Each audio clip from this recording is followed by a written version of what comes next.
what would be the number one takeaway that you really want the listeners to remind from this episode? The one takeaway I would love to give you guys is be true to yourself. Do what makes you happy while trying to make other people happy. Fireworks! Woo! Tess Posthumus!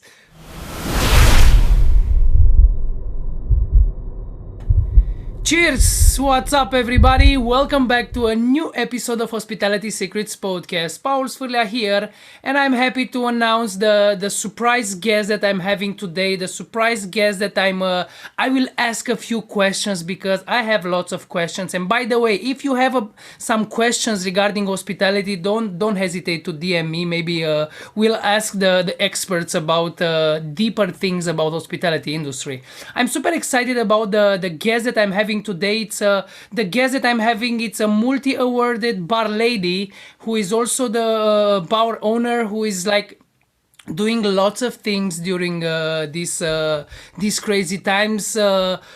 Tess Posthumus, we are having her today, and I'm happy to have her as a guest in this podcast to talk about hospitality. What I liked most about Tess, even when I met her in 2015, was in South Africa, Cape Town. We were participating in World Class Global Finals, and what impressed me most about her and made me think about her being here as a guest was her way of entertaining and engaging people from the way she was talking to the way she was laughing, she was smiling. She always knew how to entertain and how to engage. Even the crowd in front of her were made by 2 persons or 5 persons. She knew how to talk in a way that people would listen with pleasure. So that's what I appreciate most, and the main reason why I wanted to her to be here and talk about hospitality. So Tess, thank you very much for accepting the invitation. Welcome to Hospitality Secrets. Thank you.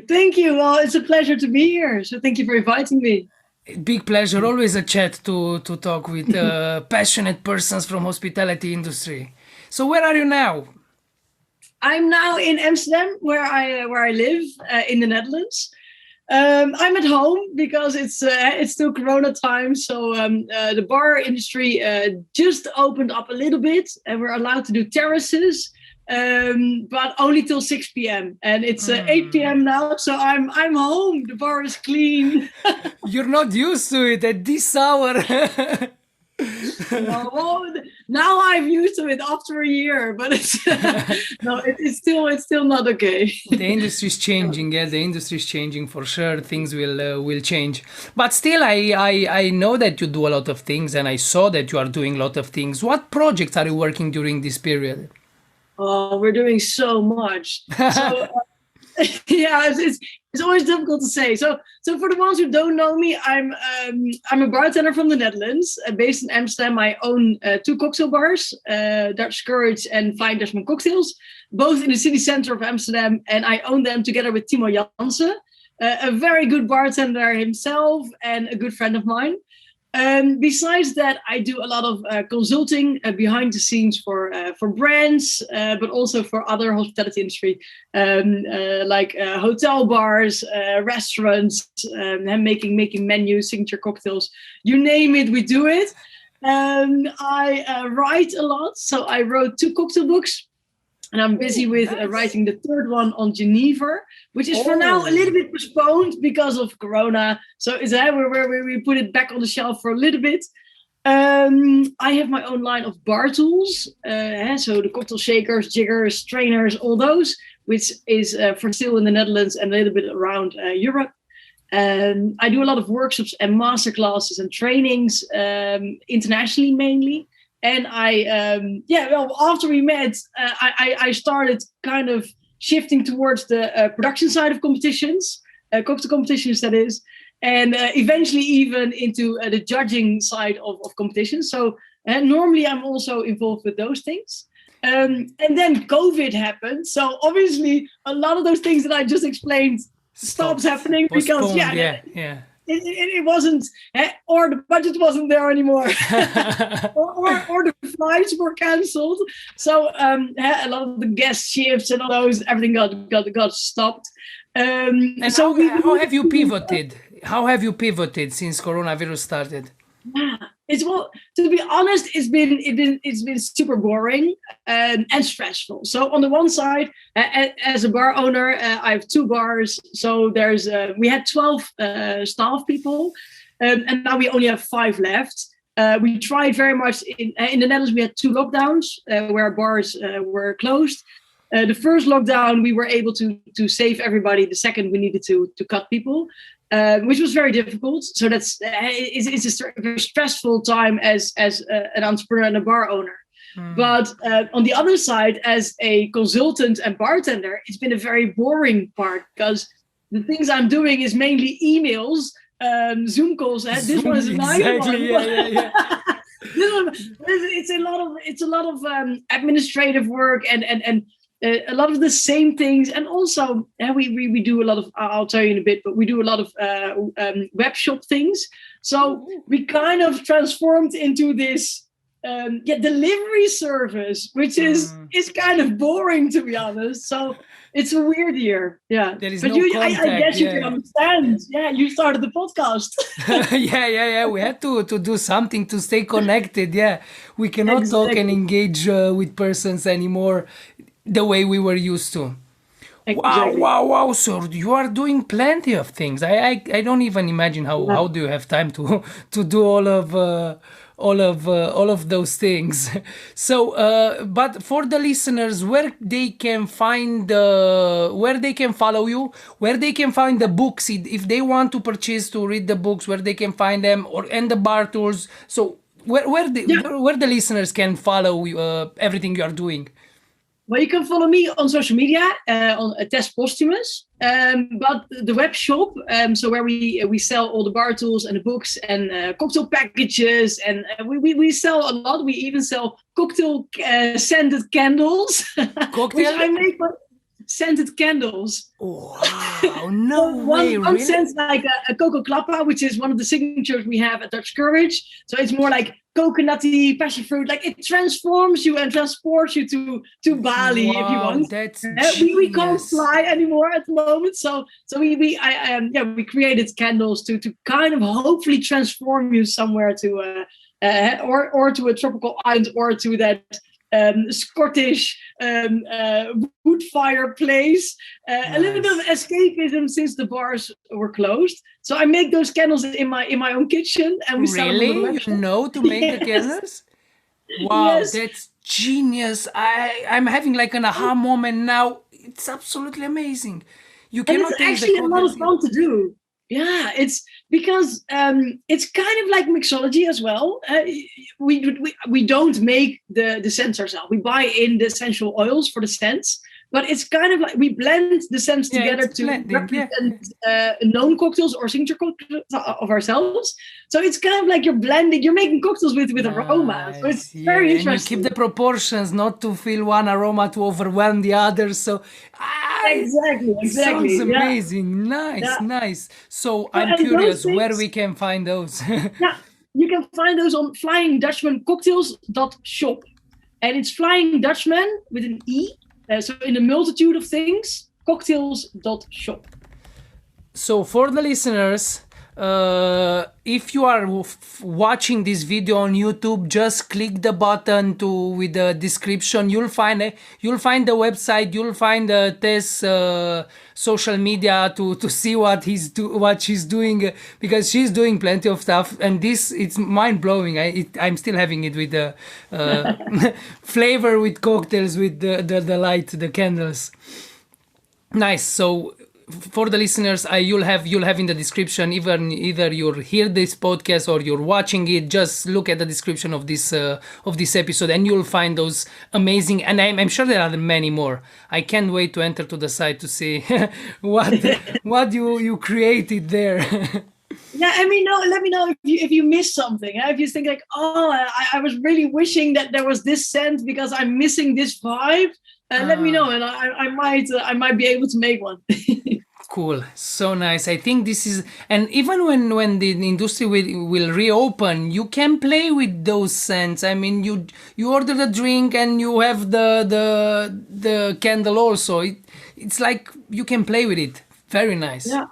Wow. But definitely, so we also at Timo and I, we discussed that we're going to continue doing this, and also to continue using the candles in the bars when we are allowed to reopen again, so people will know, and when they smell a certain smell, they think of us, hopefully, and they miss us and come back again. yeah, they associate the aroma with the experience and the feelings. Yeah. So genius, so genius. Wow. So I'll check the Flying Dutchman Cocktails shop and see the other things. For the listeners, if you want, go to social media, see what Tess is up to, what she's doing there, how she's active on this environment. But where did everything started? I mean, what's your history in the hospitality industry? When did you start it? What was the journey a bit? The journey, well, we need to go a bit back, I think. So my journey, as I don't know how it's over there, but in the Netherlands, hospitality industry is not per se looked upon as a great career. It's more something as a side job next to your studies. Yeah, exactly. Yeah. Yes.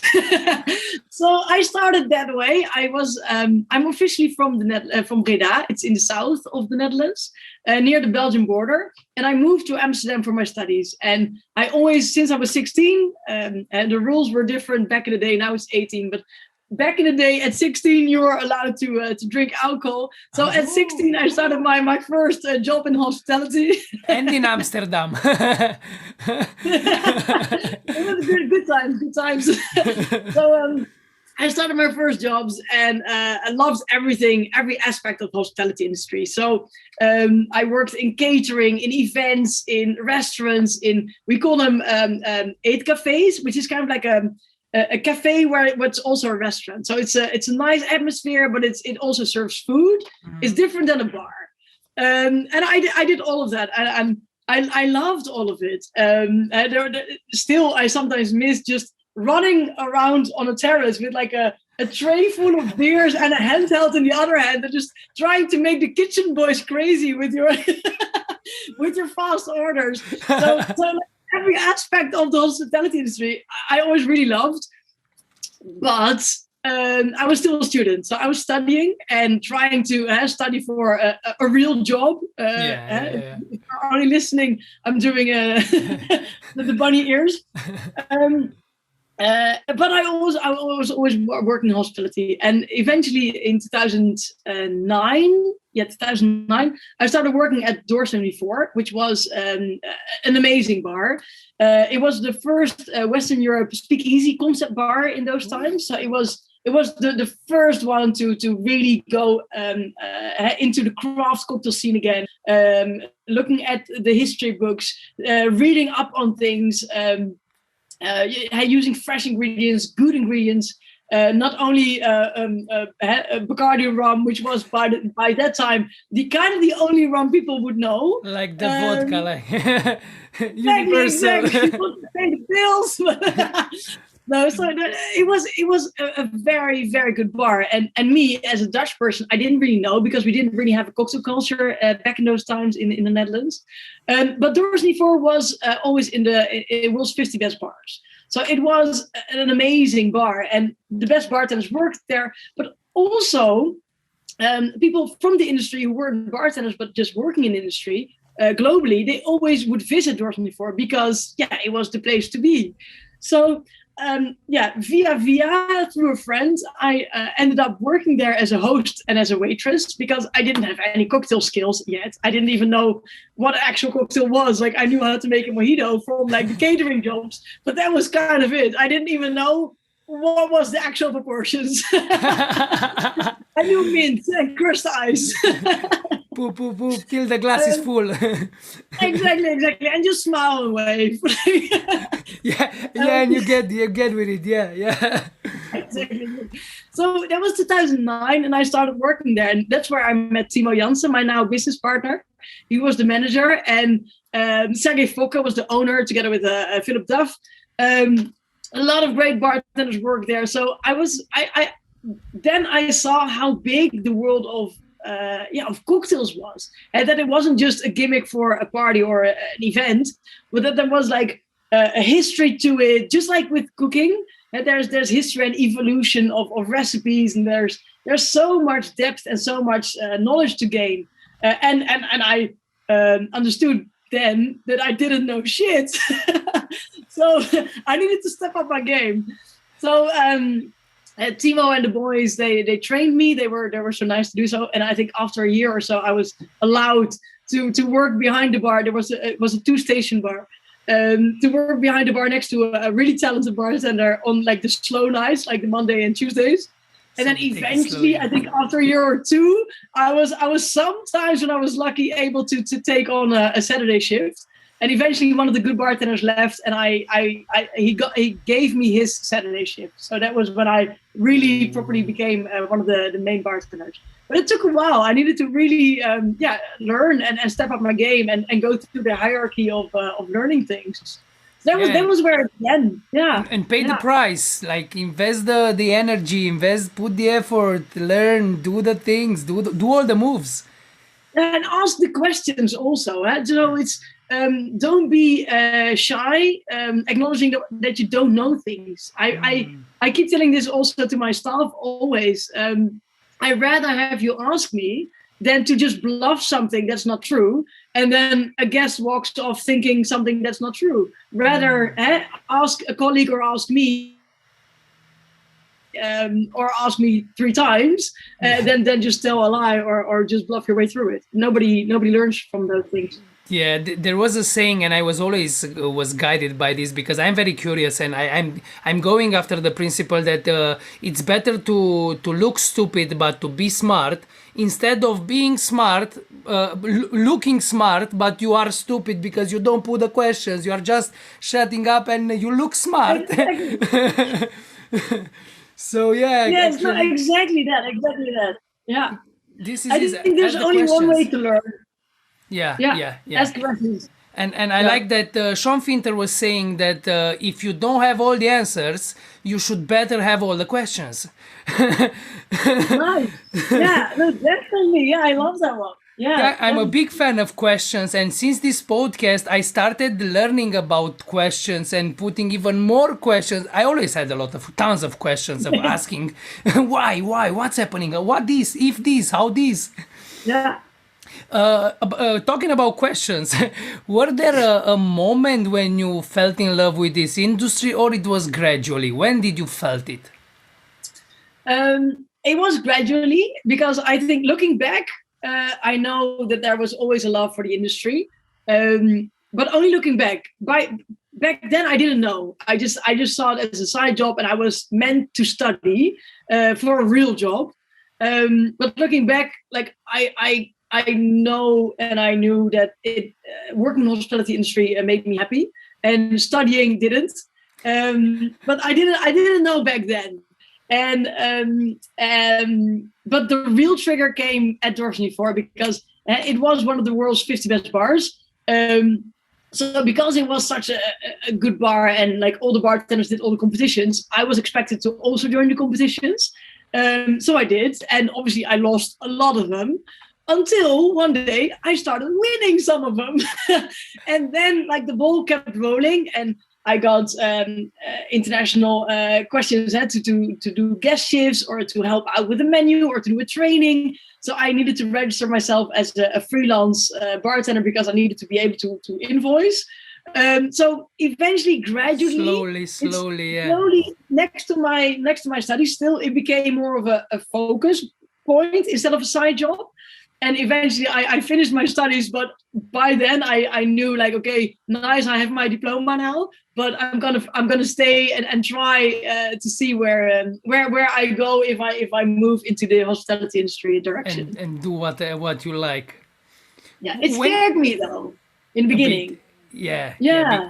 Because everybody's seeing as when will you get a real job? Same situation I had. It was similar with me with my parents. When will you find a real job? But this is a real job. Yeah. When did you decide to open your own place, and when you did it? Well, so my first place I opened a little over 3 years ago, December 2017. That was Flying Dutchmen Cocktails. And in August last year, I opened Dutch Courage, which wasn't perfect because of Corona, but we already signed in December before we knew that there was going to be a bat to be eaten. Yeah. So 3.5 years ago, we opened Flying Dutchman, and that didn't came for a lot of people. It just came out of nowhere, like, oh, Timo and Tess are leaving 2024 and they're opening a bar. But for us, it was always a game plan. So I'm obviously a lady bartender. I'm a woman, and I do have a wish to have children one day. Thankfully now my partner is pregnant, so this summer we're going to have Really? Thank you. We should celebrate. I know we will. When we see each other again, we will. So this summer I'm becoming a mom, but back then I didn't know if it was going to be me or my partner doing it.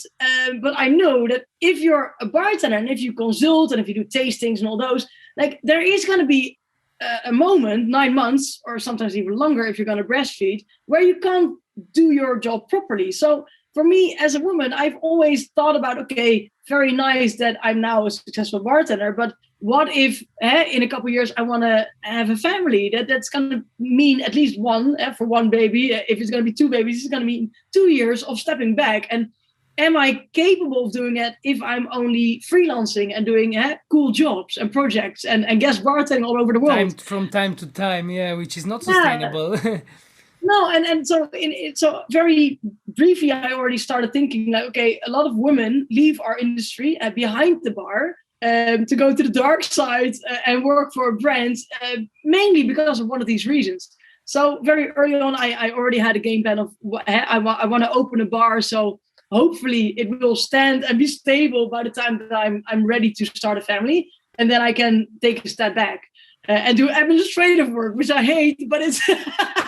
You'll find a good mix between administrating and going there just to keep the vibe. Exactly. And training and managing and there's so much more. So it was already always a game plan, but obviously it did have, like, it was very lucky that Timo and I saw eye to eye on the concept and how we feel about hospitality, what kind of vibe we want to put into the place and how we see things. So yeah, 3.5 years ago, we really put it into action when we found a property, which is very difficult in Amsterdam because there's no new bar permits. So you need to buy into a permit, which is super expensive and a lot of mafia things happening. So it's difficult. And then so we were looking for a while, and then finally we found something. So then it kind of really quickly was able to evolve because we were ready before, and then we found a property, and then we were able to move fast. So it was good timing and the circumstances, the context exactly. was okay. Wow, that's a journey. Like briefly explained. I think we can stay days to talk about things that you achieved and you did. Oh, we can definitely. But how would you put all this history in the hospitality industry in just one sentence? How would you distill all the journey that you had in this industry in one sentence or a few words? In one word, adventure, I think. But in a sentence, it's difficult question. An excited journey full of life lessons. Oh, I like it. Yeah, because you're pushed to think about yourself, where do you want to go in a career-wise, but also if you move from being a bartender and working for a boss to consulting, which was kind of my gateway to opening my own bar because I helped other bars opening, so I kind of you had the knowledge, yeah. Exactly, without putting my actual money in, I was able to learn from their openings. yeah, which is valuable information. If not, you would have to pay for those mistakes. Exactly. I think, like, if you're listening today or if you're watching and you're thinking of one day I might want to open my own place, really start consulting, start working for places that are opening new. Restaurants, bars, cafes, clubs, doesn't really matter, but just be involved, because then you'll learn how to do the sponsor deals, how to manage staff, like all the little things, also rebuilding, like everything. You get to learn from their mistakes. So nice. Do it first on somebody else's paycheck. Nice. Yeah. It's much cheaper. A lot less frustrating as well. Yeah.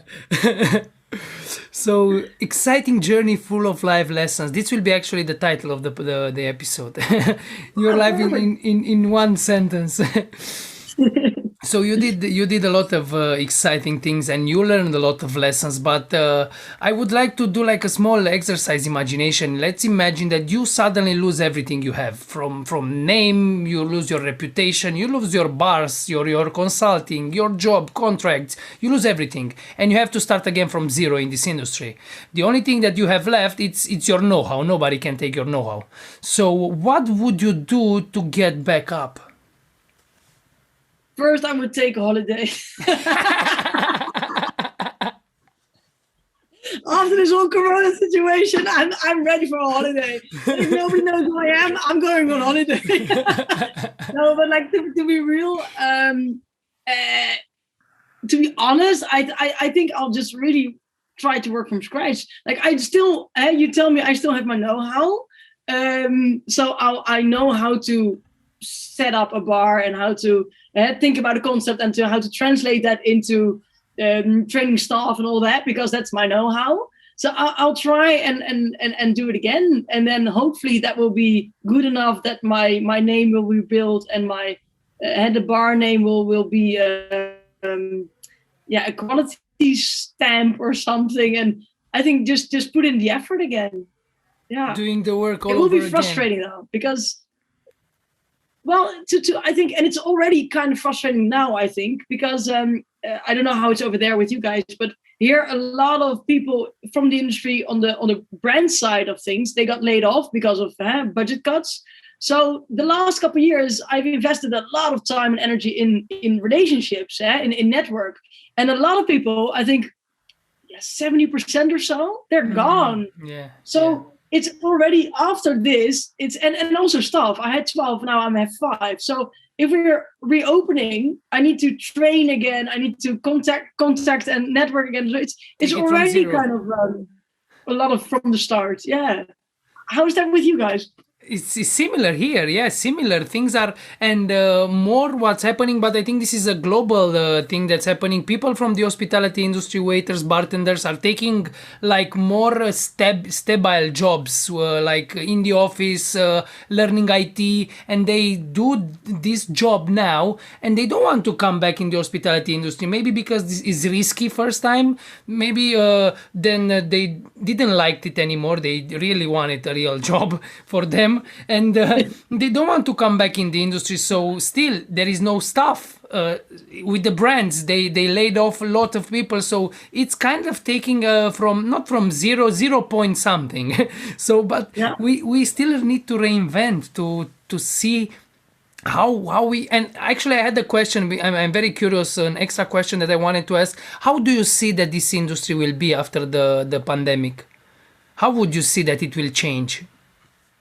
Honestly, I don't think it will change, to be honest. A lot of people expect all these big changes, and in the Netherlands, they're talking like, okay, the moment everything is open again, everybody's vaccinated, then there's going to be like a roaring 20s. But to be honest, I think like people still have jobs, and it's I think we already have so much more freedom than if you compare it to a prohibition, because yes, there was a lockdown and there was temporarily no place to go out, but they were still able to drink at home or order so there was not like, definitely they missed social interactions, and yes, they'll probably party for a week, but I'm not expecting a 2-year period of like just going mental. It's like there's going to be good parties the moment we can reopen. But it's just going to be, I think, a couple of really good parties. It's not going to be a couple of years of good parties. So that's one. And also, and there was already, at least in our country, there was already a start of the trends coming from the restaurant trends of going local. So local ingredients, lifting on the whole environment thing.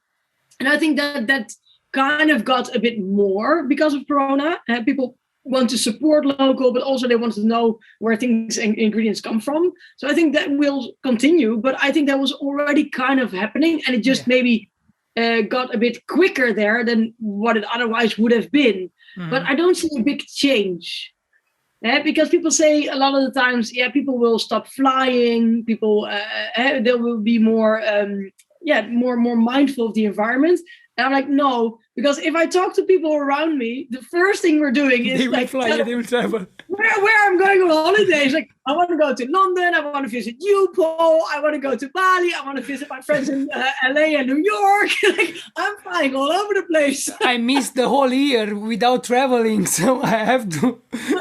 Exactly, and obviously a couple of had big businesses that would fly normally in and out for a meeting, and they moved to Zoom. But I think in our business, which is the question, like what's going to change for our business is about social interaction and people connection. And I think after a year of Zoom calls, that we can kind of agree that, yes, we can talk via Zoom and we can do a lot of via Zoom, but a social interaction, nothing will beat getting drunk together at a bar. No way. No, you cannot drink through Zoom. We tried. We tried different ways of doing together Zooms. in the same place with the same aroma in the bar, the same dim lights, the same music and atmosphere, and the same like leveling on the drinking tempo. That's so the experience. More. That's the full hospitality experience that we exactly. share. It's more than just words that we are sharing. Yeah. Nice. Good. Very nice. Put it some light on the industry, on the hospitality industry. And now we go to the main question. I like to call it the core question of this podcast because it's hospitality secrets. I'm passionate about hospitality. I studied hospitality a lot, and I want to talk with more and more people about this concept, because I strongly believe that in order to succeed in when we go back to, let's say, normal or close to normal that will be after, I think we should show a bit much more hospitality to our guests, to care more, to show them like real, honest, genuine hospitality in order to bring them together, to bring them back to us. So the main question of this podcast actually is, what is for you, Tess? What is hospitality? It's a great question. For me, hospitality is everything. It's warmth. If we're talking about cocktail bars sometimes forget hospitality and just focus on the drinks and geeking out on bottle X or limited edition that, or this weird infusion or clarification I did. And that was already before Corona, that it annoyed me a bit. That's why I started Flying Dutchmen Cocktails, my bar, focusing on classic and existing recipes. Because I think the focus for a good bar, a bar that will still be there in 20 years, is hospitality. And it's creating an atmosphere where people can find connections, but also find rest at the same time, if you understand what I'm saying. It's about a bit of escapism. At the moment you step across the head of the border from the door, and you close the bar door, or you should leave all your daily struggles behind, and not to escape in alcohol, but to escape in the daily worries and the little things about work and life and all those disconnect from the matrix. Exactly. And if you wanna go, what I'm trying to do also with the candles, if you want to go to a tropical island, you can order a tiki drink. But if you want to just feel super Porsche and James Bond, you order a martini. Like it's the drink and the aroma and the atmosphere. And if you're there in a group, or if you're there on your own at the bar you'll meet the bartenders, but also other people that are looking for a chat. And it's hospitality for me is the warmth of welcoming everybody, to making them leave the bar again just a little bit more happy than they were coming in. And if that's and everything is, for me, hospitality is customizing the experience, because somebody needs to be entertained. Somebody or some people need to be left alone with their group and having quality time together. Some of them you want to kind of like secretly, smoothly connect together. If there's a couple of travelers on their own at the bar, you want to connect them, and you as the bartender, you're gonna and make the conversation smoothly in the beginning, and then you let them be. And so it's I think hospitality is reading the room, reading the person, and pleasing what they want. Besides all the drinks are just an extra. It's like, more about the feel, the vibe. Drinks are the props to make them to live a bit happier. Yeah, like the drinks need to be good. Like shit drinks is shit hospitality as well. But like the drinks needs to be good. The table needs to be clean, not sticky. Like the services should be prompt. Yeah, the services should be professional. The basis should be good, and then hospitality is the extra layer on top of that, I think. The cherry on the cake. Exactly. And that's why I want to talk about hospitality. There is no definition which fits everything, because you can search on dictionaries which gives like a very general, but there is no one size fits all. Hospitality is, as you said, you customize the experience, you give him what he needs in that moment. Yeah. No, exactly. Yeah. And it can be that for me, hospitality on a Tuesday can be very different than on a Saturday, where the music might be a bit more up tempo and a bit more loud, or not. Sometimes a Tuesday ends up being a kind of like a Saturday vibe. But to be able to read the room and to read what people are kind of like needing, and when you need to up the volume, for me that's hospitality. Wow! Connecting the dots and making those small things that makes the experience. One extra question here. Let's imagine that I'm about to come. You accepted me to come to work for you. I have no experience in hospitality industry. It's my first time. It's my part-time job while I'm studying. I have no idea about what hospitality industry is. How would you explain me what hospitality is and how to show it to my guests? It is. You can see, I think, in the eyes of people if they're genuine. That's one. But besides that, that's then. I imagine I already hired you, so you already got approved. For me, then it's in the little things. Like, are you lazy, or are you aware that there's an empty glass of water? Water we serve for free, just to refill the water, or also important to feel if the water is empty, but I see that the two people over there at the table with the empty glasses, they're in a super conversation that's kind of like an emotional conversation. I'll let them be for a bit because the water isn't that important at the moment. Or I'll just softly put a carafe of water on the table so they can refill themselves if they need to, besides me breaking into their conversation. So hospitality is, it's in the little things. And I think you can very quickly see if anybody, without any training in hospitality or in bartending, whatever, I think you can quickly tell if somebody's fit for the job on a hospitality kind of level. I don't think you can train it. The hospitality, this like genuinely caring about people. Are you a giver, or like, are you a pleaser? Nice. So now we're talking about hiring. So we need to hire those people who have the fire. Like, even the fire is small. It's difficult because I've made mistakes in the past. I thought I would always be able to tell, but I made big mistakes in the past. And because people like nowadays, they know kind of what you want, so they'll act like they care, and they then end up not caring. So I don't have the hack for you yet, but if you have it, or if somebody listening today has the trick to separate the weeds from the from the leftovers. If you have the trick, please let me know. Yeah, the trick I tried at some point at the bar with a group interview, like 2 weeks. We had like 5 persons, and we were supposed to end up with 3 or something, and read between the lines, because actually this is in an interview. If you are honest, if you ask somebody which is your biggest your worst thing, and he's saying that I'm a perfectionist.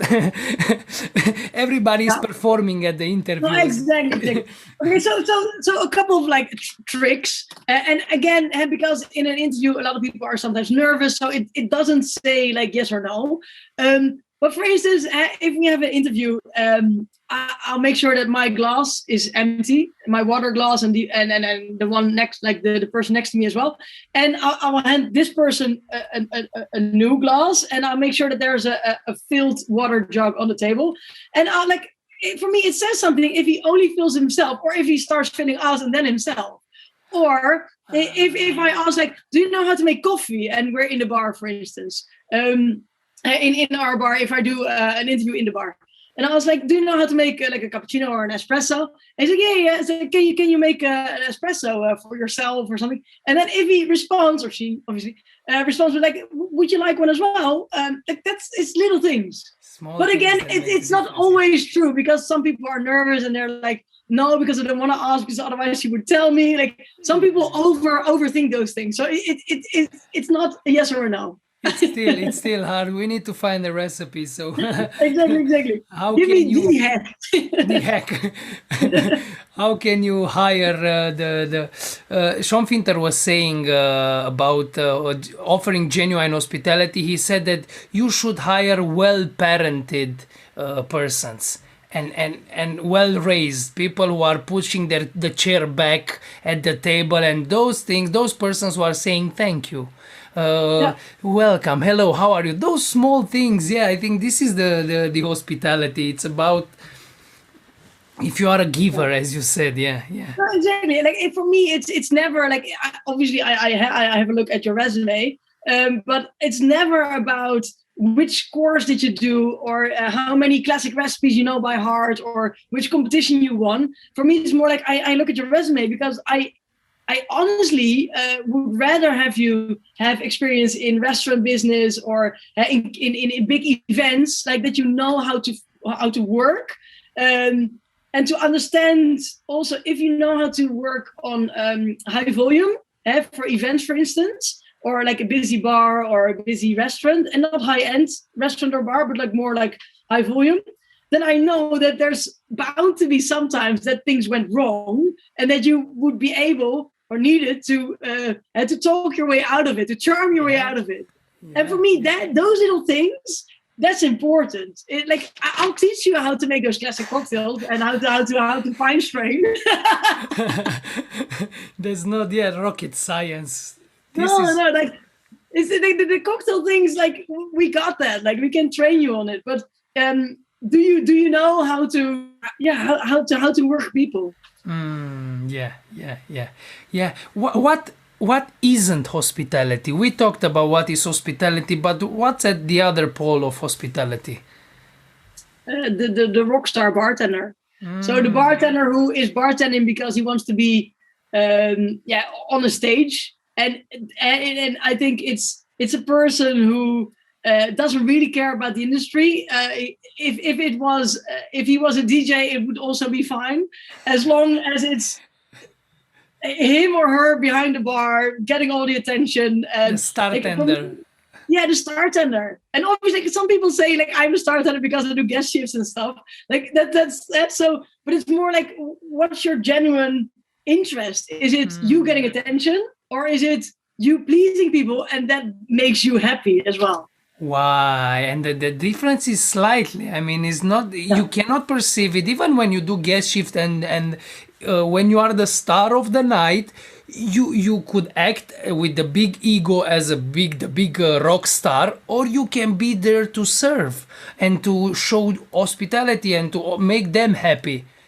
Yeah. To be honest, obviously, like it's nice to get the attention. So don't get me wrong. Yeah, a bartender we all who's like it. can also still enjoy the attention, but a bartender who's only there for the attention and the paycheck, that's the opposite of hospitality. And you don't care about the person in front of you. You just care about your pocket and your Or the image. tips they leave you, and you Yeah. charm them because of tips, but not because you want them to come back. Yeah. So that's not hospitality. No. Good. Which is the most memorable hospitality experience that you ever felt, but as a guest, not that you were provided? Which is the most memorable experience in the hospitality industry that it pops to mind? I have to say Shanghai. I was there twice for work. And I was a little bit afraid, to be honest, because it's China. Like, I didn't know what to expect. I don't speak Chinese, and I also can't read So normally, when I'm in a country I can't speak the language, I can still like type it in Google and like do Google Translate if needed. But with China, like the characters, like you can't type them in your iPhone. So I was a little bit like, okay, I'm going to Shanghai. I didn't know what to expect, and but then when I arrived there, the bartenders were so friendly, and they took me around Shanghai and to all these amazing restaurants, and it's they made me feel very welcome. And I can't really, because a lot of the guest shifts you probably experience yourself, like a lot of the bartenders are very welcoming and showing you their city, but this was a different kind of hospitality. I can't really explain, but it was just, it's the first thing that pops in my mind if you say hospitality where it's Shanghai. So Shanghai is But there's a lot of others. Like for instance, for sure, yeah. As you travel, you see a lot. But I'm curious, which pops first, and why is that so? I mean, Eric Lorenz is also up there, high up there. He's whenever I'm in London, he's always interested and friendly and welcoming, and always takes the extra charge to make your night good if you're at his place, but also if you're not even visiting him, to tell you where to go, where it's going to be nice. Yeah, so there's a lot of amazing who are super hospitable. Yeah. Difficult to pick one. It is. That's why the question is kind of a bit harder. But can you hear me? Tess? Super. Can you hear me? Back in business, yeah. Back in business. So there are lots of memorable hospitality experiences. We just needs to think a bit about them and to stage them. If in order to stage memorable hospitality experiences for our guests, do you have some strategies? Which are your top 3 or 5 strategies for being an absolutely amazing host, for engaging people the way you are doing? Yeah. I think to be genuine. So people, I think, especially if you're hosting other bartenders, we tend to have this thing that we're good with people. So we also feel that if something is fake, if there's a brand ambassador who is just paid to show you around town, you feel that it's like, it might be fun, but it's still like, it's also a job for him. But if like so, and he's looking at the clock and if you don't be home. Yeah, and only orders his brand all the time. No, like so be genuine, and also like if you don't feel like it or if you don't have the time, just be honest about it. Like, oh, I'm so sorry, I would have loved to host you in my city, but next time give me a heads up a little bit earlier, or I only have time for one drink, and then I'll. But then make the effort of sending a list of things where they will be taken care of, and so it's about the aftercare as well. It's not per se about you physically being there to show them your city.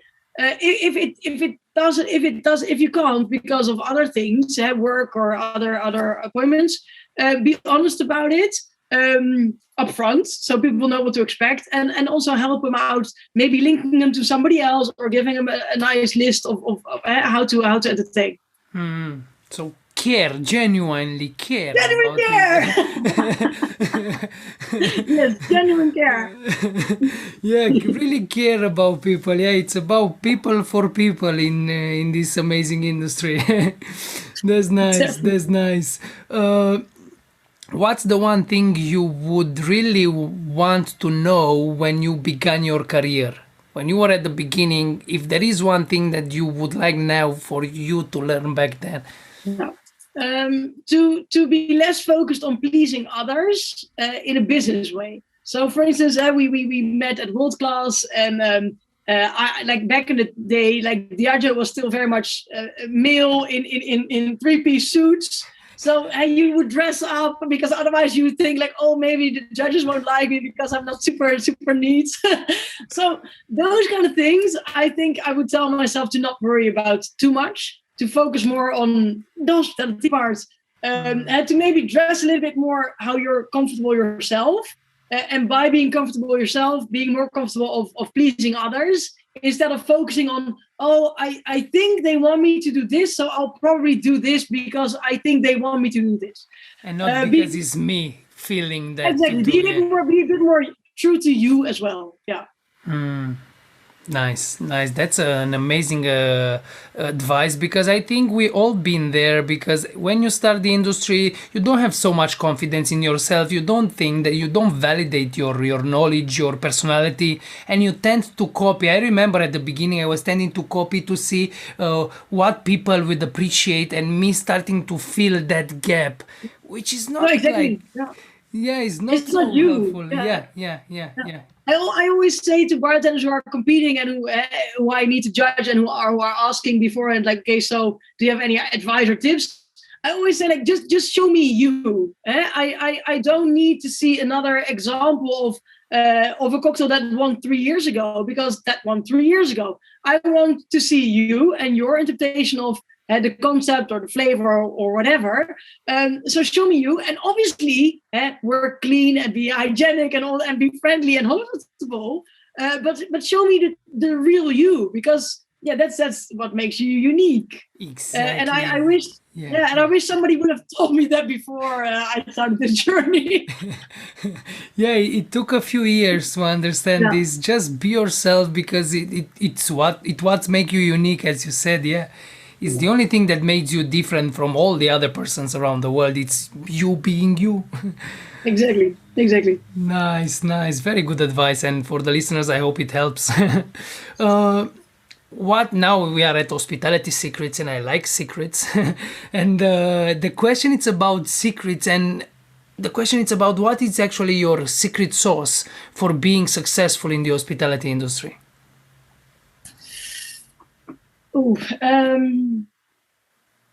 I think we already kind of said it. Just focus on hospitality. Focus on giving, and genuinely caring about giving. Because if you genuinely care, it will make you happy as well. It will give you energy. So don't do things that you think that people want you to do, because in the end, you won't be able to continue that. It will just drain you and leave you energyless.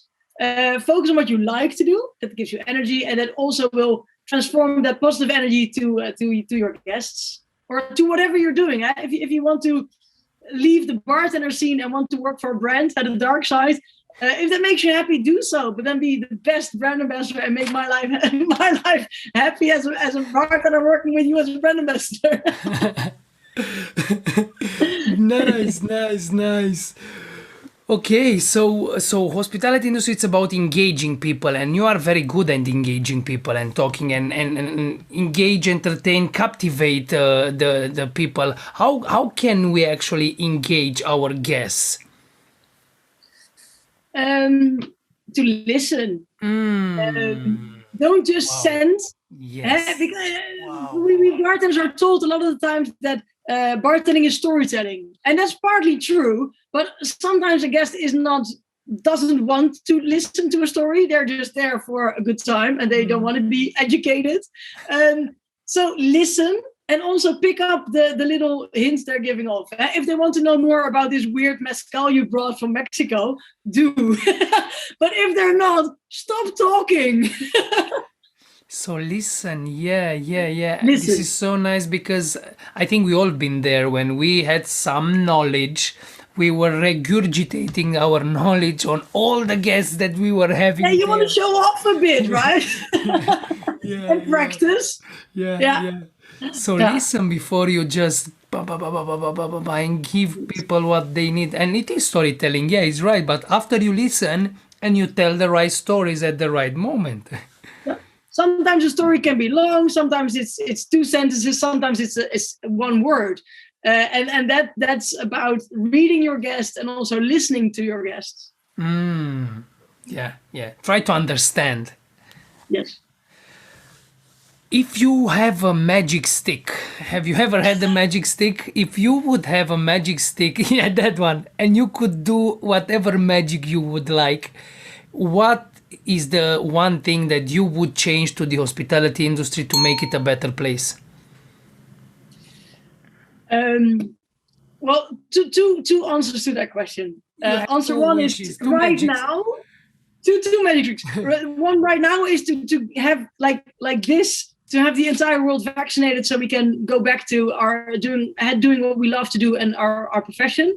And long run magic stick trick to make it more equal, so that everybody feels that they sometimes. I'm a woman working in this industry, and sometimes I've had struggles, sometimes not. And sometimes I talk to other women, and they felt struggles. At times, I might not have felt it, or the other way around. Mm-hmm. So sometimes it's not even that we don't acknowledge a struggle, but let's try and be more aware of what might be a struggle for somebody else, and try to remove those struggles. So make our industry more equal.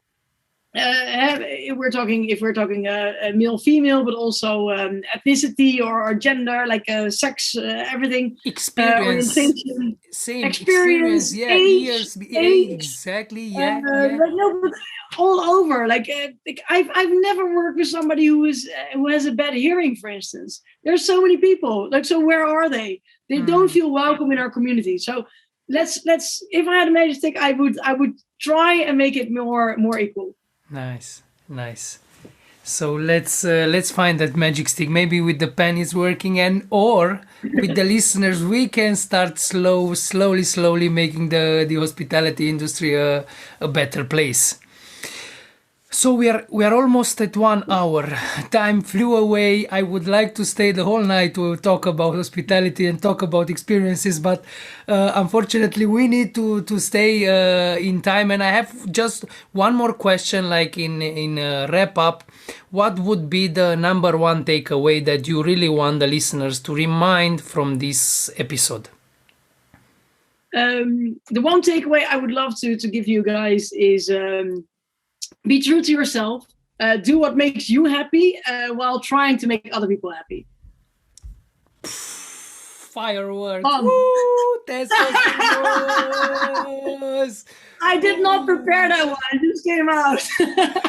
It was genuine. You don't even need to think it through the mental. It just came. Poof! Pure gold. Tess, amazing. It was amazing pleasure. Thank you very much for accepting the invitation.